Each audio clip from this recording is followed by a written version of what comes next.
If you can't live the life of a rich kid in Beverly Hills, what's the next best thing? Living vicariously through those who do, of course. And thanks to E's reality TV show, we got to do just that. But what happened when the cameras stopped rolling? Keep watching as we reveal how one castmate used her newfound fame to raise awareness of a cause close to her heart. Before we get into it, if you're new around here, click that subscribe button to see more videos like this. Leave us an original comment down below and we will be giving out a $50 Amazon gift card. Now, follow along as we take a glimpse inside the lives of the rich kids of Beverly Hills. There are so many movies and TV shows that give us a taste of what life is like for the wealthy in Beverly Hills, but thanks to the EJNYC's reality show The Rich Kids of Beverly Hills, we get to see what life is really like for these privileged young things. Ever since it started airing in 2014, fans have been gripped by the lives of its stars. The appeal makes total sense. After all, if we can't actually live like that, the next best thing is to do it vicariously through those who actually do. It's like 90210 made real, and the show's castmates are just as fascinating as those fictional predecessors. Rather than being inspired by that TV show, however, Rich Kids was inspired by the Tumblr Rich Kids of Instagram. The account's purpose says it all in its strapline. They have more money than you do, and this is what they do. If you want to see how the top 1% lives, this is where you'll find the goods.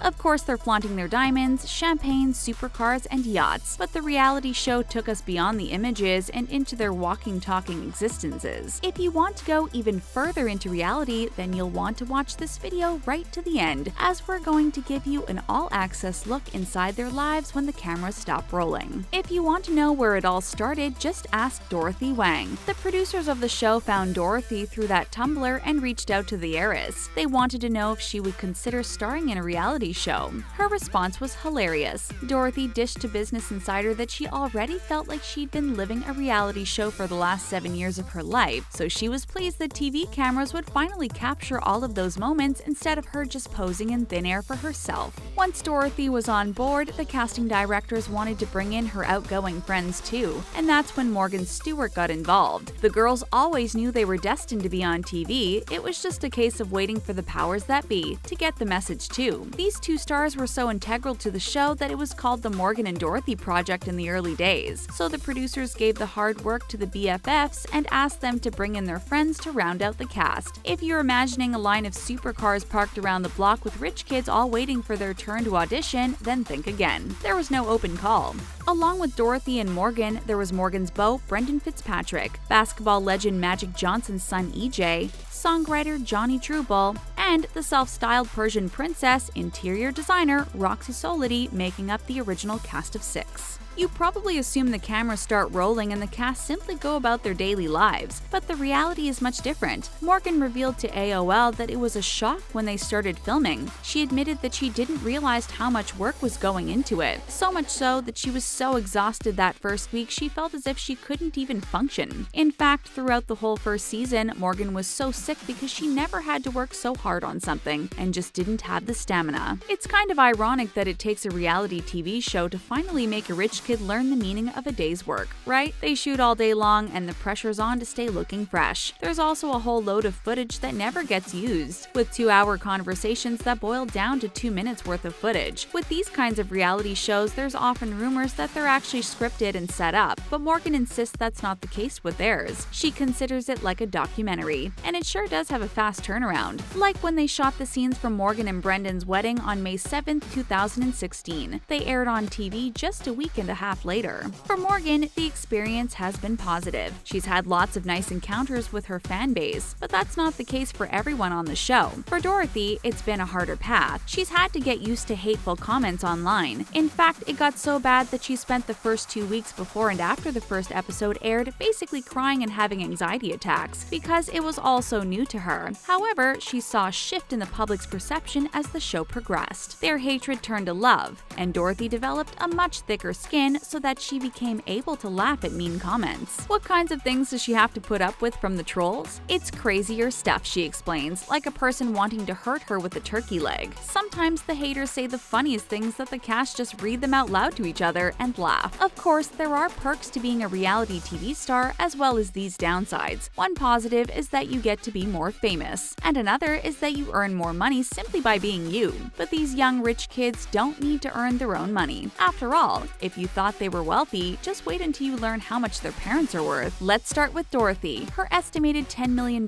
fortune comes courtesy of her father. If you thought $10 million was a lot, then prepare to suck in your breath as we reveal that her dad has a $4 billion retail real estate fortune. Roger Wang's money comes from his chain of malls through his company, the Golden Eagle International Group. So, was Daddy Wang supportive of Dorothy's TV venture? She says he was in fact the most supportive out of her family. Although he would never do it, he thought Dorothy would enjoy it and be good at it because she has an interesting story to tell and is so much more than just a rich kid. Morgan is the next richest castmate, worth an estimated $5 million.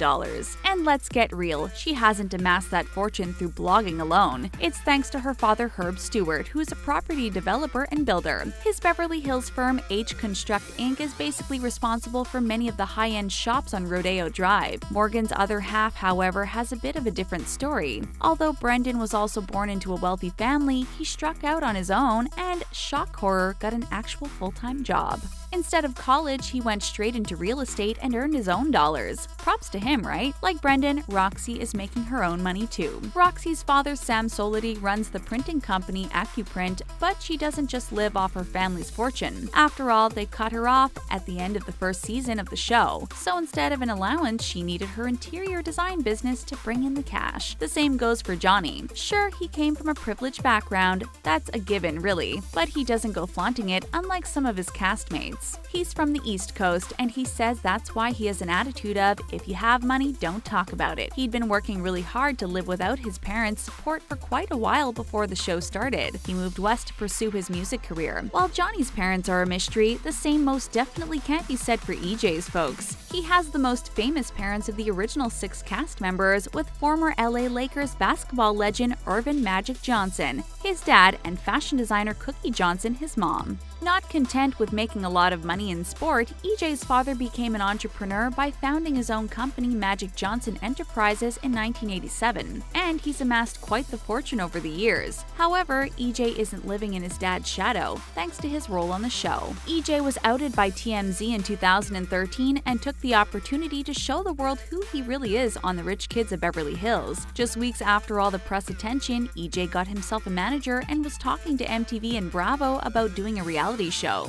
EJ explains he'd seen what the Kardashians had done with their show and thought to himself he could do that too. It must have been fate, as it was the same time that Dorothy was filming early scenes for Rich Kids. She invited him to a pool party that was being filmed for the show, which was still in its The Morgan and Dorothy Project days. EJ signed up to be a reoccurring guest star, but had some concerns when E renamed the series The Rich Kids of Beverly Hills. He kept with it, however, and quickly earned a reputation as the most likable character on the show. He became a regular in the second season. After season 4, EJ got his own spin-off show, EJNYC, following his adventures in New York. It only lasted 6 episodes, however, as he clashed with the producers. EJ was disappointed with how the show portrayed him. He revealed he didn't even recognize that person, and the show wasn't what he wanted at all. Of course, like any successful reality show, The Rich Kids of Beverly Hills needed to widen its cast as the seasons progressed. And so in came new blood like David Hasselhoff's daughter, Taylor Ann Hasselhoff. You might assume she just spends all her time living off her famous actor of a father's fortune and making music videos. But if we delve further inside her life, we discover that she's had some pretty interesting jobs in her time. Like being a certified spin instructor. She even taught for 2 years in Hollywood. That was until her schedule got to be a little too crazy. Her first ever job was being a dog trainer. Even when she started shooting the show, she still worked for some of her clients because she loved doing it so much. Speaking of dogs, another later addition to the cast got her pet Puchin on a whim. Fashionista and lifestyle blogger Bianca Espada bought her Boston Terrier Cha-Cha when she was on a college break. She just walked into a dog store and brought her home, and then her parents were so shocked they didn't talk to her for a few days. But of course, they eventually fell in love with Cha-Cha. Bianca got her part on the show in season 4 when the producers were looking to widen the pool. She'd been friends with Dorothy and Johnny for years and even grew up with Brendan. Her brother was Brendan's best man at his wedding to Morgan. Morgan, so it made sense that Bianca was brought into the show. Did you know, though, that she was originally interviewed to do season 1? That didn't work out, but the stars aligned a few seasons later and Bianca was available to do the show. It was short-lived, however, as the show got cancelled after that 4th season. So what did the castmates move on to next? We know that EJ went on to star in his own spinoff. As for Dorothy, she went on to star in E's celebrity dating show Famously Single. Morgan and Brendan got to enjoy married life off-camera for a while, and that takes us to the less well-known other side of Morgan, which is all about her family life. Amongst all the shopping and mindless fun that Morgan enjoyed on camera, she also made sure she used her newfound fame for good, and that was for the good of her family too. Morgan was able to use the show as a platform for mental health awareness. Her brother was diagnosed with schizophrenia at 19, so Morgan saw the effects firsthand while growing up.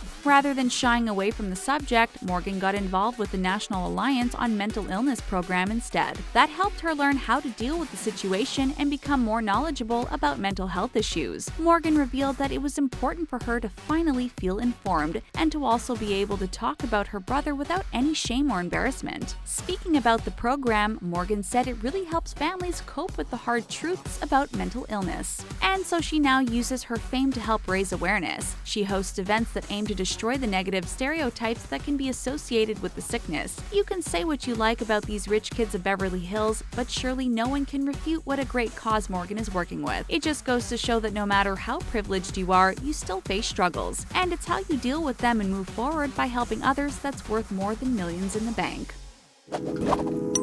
Were you shocked by the lives of the rich kids of Beverly Hills? Let us know what you think in the comments section below, and don't forget to like this video. Thanks for watching!